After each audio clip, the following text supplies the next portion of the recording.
अमरावतीतील अंबादेवी एकविरा देवी मंदिर संस्थानच्या वतीने दरवर्षीप्रमाणे यावर्षीही नवसाची होळी साजरी करण्यात आली।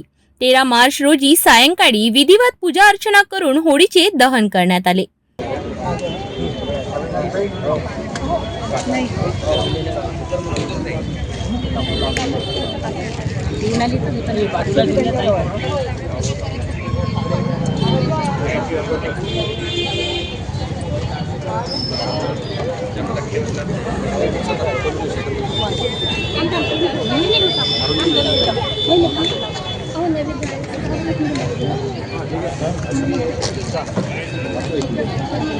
संतोष भाऊ द्या लावून।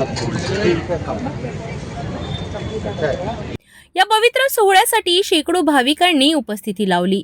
होळी दहनाआधी मंदिर परिसरात विधिवत पूजा आणि आरती करण्यात आली। मंदिराचे सचिव चंद्रशेखर कुलकर्णी व त्यांच्या कुटुंबियांच्या हस्ते पूजा पार पडली। स्नानं गंधर्वाखनस्त्वामिन्द्रस्त्वां बृहस्पतित्वां मुखदेशो राजा विधवा लक्ष्मणमुक्तगंधोदक स्नानं समर्पयामि। पुन्हा चांगलं निघाला शुद्धोदक स्नानं समर्पयामि। सकल पूजार्थे गंध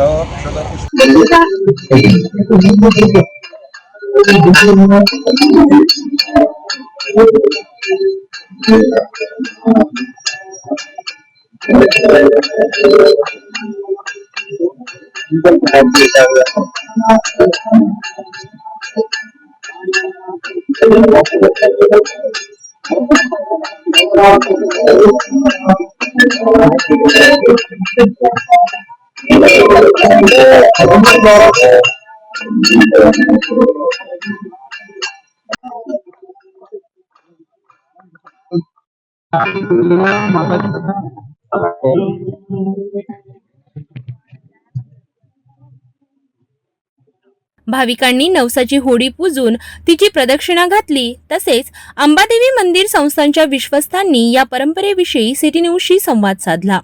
ते म्हणाले, ही परंपरा अनेक वर्षांपासून अखंडपणे सुरू आहे आणि भविष्यातही असाच भक्तिभाव टिकून राहील। सालाबादप्रमाणे यंदाही होलिका पूजनाचा आणि दहनाचा कार्यक्रम इथे विधिवत भक्तांच्या उपस्थितीमध्ये दरवर्षीप्रमाणे पार पडतो आहे। अनादी कालापासून ही परंपरा या संस्थेतही चाललेली आहे। इथे दरवर्षी माघ शुद्ध पौर्णिमेपासून इथे हिड्याचं झाड आपण इथे रोवतो आणि याला लोकांची खूप श्रद्धा आहे। या इथल्या होळीला अंबादेवीत आणि एकविरादेवीमध्ये हे हिड्याचं झाड इथे स्थापन होतं। त्याचं माघ शुद्ध पौर्णिमेला ते फाल्गुन शुद्ध पौर्णिमेला इथे जेव्हा होळी पेटते तोपर्यंत सातत्याने इथे भक्त लोक येत असतात आणि एक नारळ या झाडाला आपलं बांधतात। त्यांच्या श्रद्धा आहे प्रत्येक भक्तांची की इथे बांधलेल्या नारळाने त्यांच्या इच्छित मनोकामना पूर्ण होतात। आणि ही जी परंपरा आहे ही अनेक वर्षापासून अनादी कालापासून इथे चाललेली आहे। ही निरंतर अशीच भक्तांद्वारे ही सदैव चालत राहणार आहे। आणि एकविरा देवी संस्थानतर्फे आणि ह्या संपूर्ण विश्वस्त मंडळ आणि कर्मचारी वृंदांतर्फे समस्त नागरिकांना भक्तांना होळीच्या खूप खूप शुभेच्छा देतो।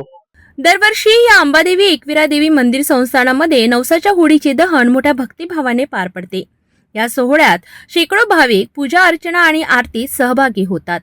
15 फूट उंच या होळीला नारळांची आरास लावण्यात येते। नवसाचं नारळ प्रत्येक भक्त इथे बांधत असतो आणि या होळीमध्ये आपला नवस पूर्ण हो या श्रद्धेने त्याचं दहन करून आहुती देत असतं। केशवाय नमः स्वाहा, नारायणाय नमः स्वाहा, माधवाय नमः स्वाहा, गोविंदाय नमः, विष्णवे नमो विष्णवे नमो विष्णवे नमः।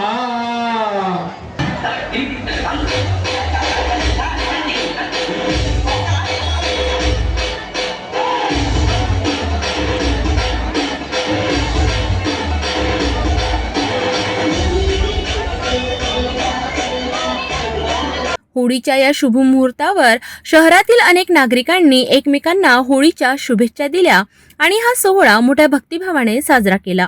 या होळी उत्सवाच्या पर्वावर आपल्या सर्वांना शुभेच्छा देतो आणि ही होळी आपल्या सर्वांच्या जीवनात आनंद, उत्साह आणि समृद्धी देव अशी मी अंबा मातेच्या चरणी प्रार्थना करतो।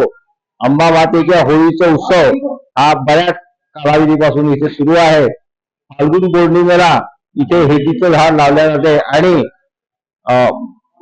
फाग महिन्यापर्यंत फागुन महिन्याच्या पौर्णिमेपर्यंत इथे बरेचसे लोक आपापल्या जे काही मनाची त्यांची हे असते मंडप असते त्याच्याकरता येऊन नारळ बांधतात आणि आज शेवटी त्याचा होलिका दहनात रूपांतर होते.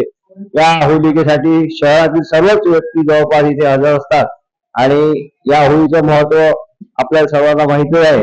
त्याच्यामुळे या येणाऱ्या होळीला आणि होळी उत्सवासाठी सर्वांना पण एकदा शुभेच्छा देतो. सभी को मेरी तरफ से होली की शुभकामनाएं.